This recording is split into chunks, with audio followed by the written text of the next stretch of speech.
The phone rang 3 times before Grant Mitchell noticed it, vibrating across his mahogany desk. He frowned, eyes still locked on the quarterly report.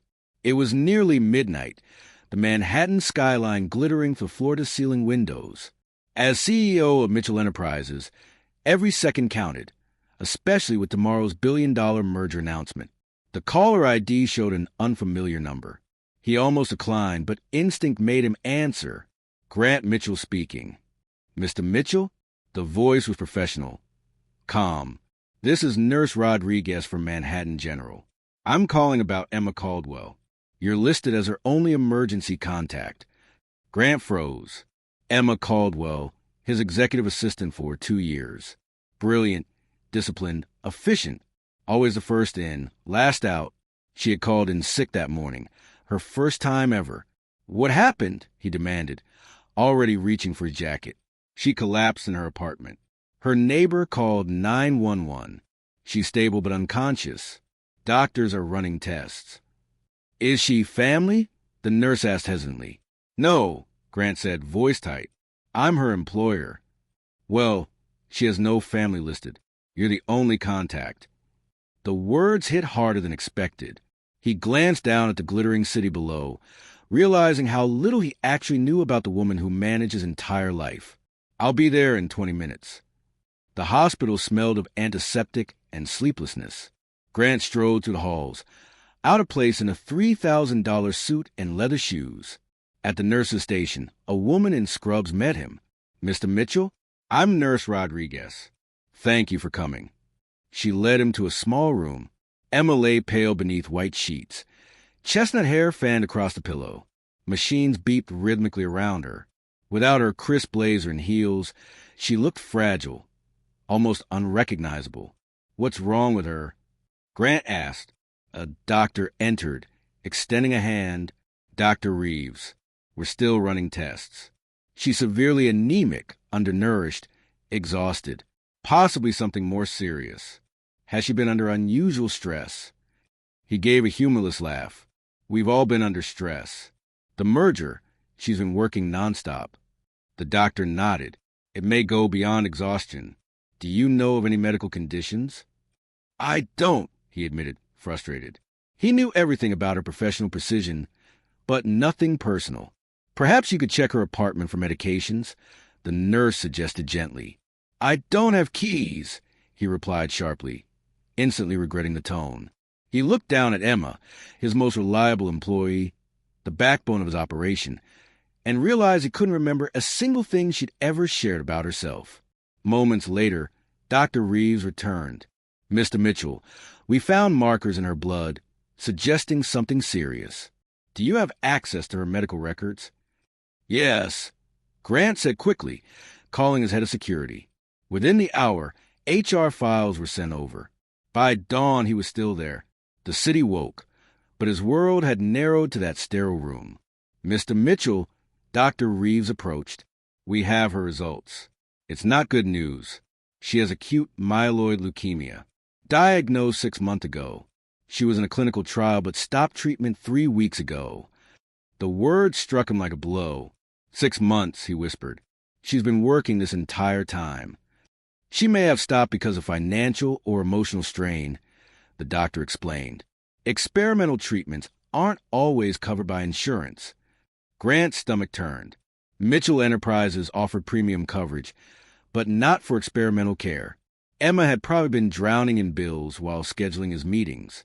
He stared at her, pale and still, the beeping of the monitor steady but fragile. For the first time in his career, Grant Mitchell didn't care about a merger or shareholders or profits. He cared about one unconscious woman who had given him everything and asked for nothing. By morning, he met her oncologist, Dr. Warner, who filled in the gaps. The trial showed promise. Then she withdrew. She said she couldn't continue. I suspect financial reasons. Grant's jaw tightened. What are her options now? She needs to resume treatment immediately if she qualifies for another trial. Cost isn't an issue, Grant said flatly. I'll cover it, whatever it takes. Dr. Warner studied him. Forgive me, but why this level of concern? You're her employer. Grant hesitated. Yes, he said finally, and I've failed her. Hours later, Grant stood in Emma's small Brooklyn apartment, holding the keys Thomas had retrieved from the superintendent. The modest one-bedroom was spotless but lifeless, second-hand furniture, fading plants, unpaid bills stacked neatly on a desk. He opened a folder. Insurance denials, past-due notices, payment plans scrawled with small sums. His chest tightened. Even after years of loyalty, his assistant couldn't afford her own survival. Thomas called. Background's ready. She grew up in foster care. Parents died when she was 8. No family, no support. Top of her class. Works weekends volunteering at a literacy program for foster kids. Rent's late. She's close to eviction. Grant sat heavily on her worn sofa, surrounded by the quiet evidence of a life she had built alone. The efficient, composed woman who never made mistakes had been fighting battles he never saw. He remembered her faint smile after a brutal meeting. When you've weathered real storms, office turbulence feels manageable. He'd thought she was joking. Then his phone rang. The hospital. Emma was awake. When he entered her room, she looked up, surprised. Mr. Mitchell? You didn't have to come. I'm sorry about the meeting. Stop, he said, voice low. The meeting doesn't matter. Her eyes flickered with confusion. They called you? I didn't mean for that. I just never changed the contact form. Why didn't you tell me you were sick, Emma? It wasn't relevant to my job, she said quietly. Not relevant? He echoed. You've been fighting cancer alone while running my entire life. Her jaw clenched. You had me investigated. I needed to understand why you collapsed, he said firmly. You could have died.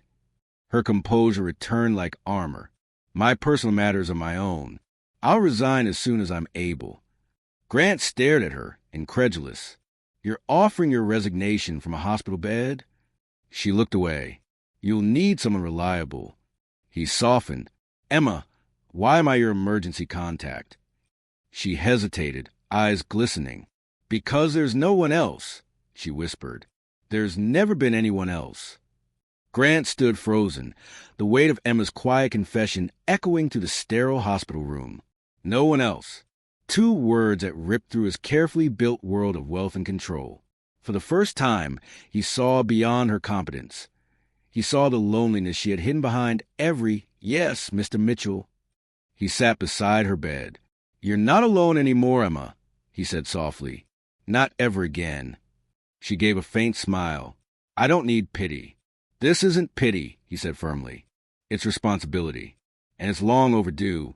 He left the hospital that morning and drove straight to his headquarters. His staff stared. Their usually untouchable looked like he hadn't slept in days. In the boardroom, his executives were waiting to finalize a merger, but Grant didn't open his briefcase. Postpone it, he said. A stunned silence. Sir, the deal's worth. I know what it's worth, he interrupted. But I know what people are worth too. And somewhere along the way, I forgot the difference.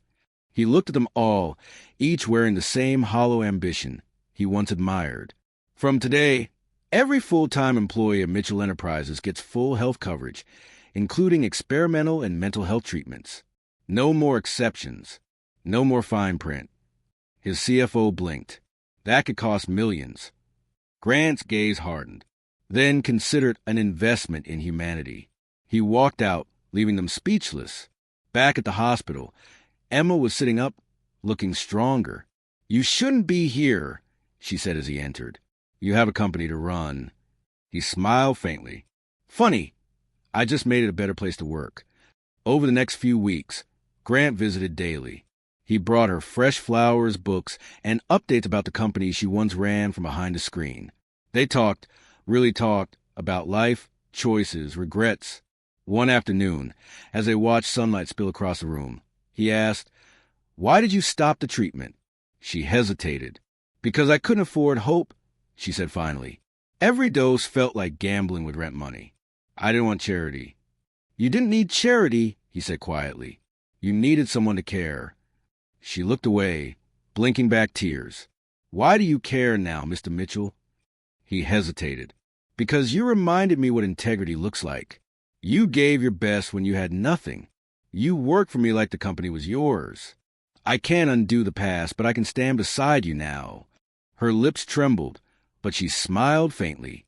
You're a good man, even if you hide it behind quarterly reports. He chuckled. Don't tell anyone. It'll ruin my image. Weeks turned into months. Emma began treatment again, this time at one of the best oncology centers in the country, fully funded by Grant's new medical foundation. Her condition slowly improved. The sparkle returned to her eyes, and color warmed her cheeks. One evening, Grant invited her to a private charity gala hosted by the company. She hesitated. I don't belong in that world anymore. He offered his arm. Then let me bring that world to you. When she arrived, the room fell silent.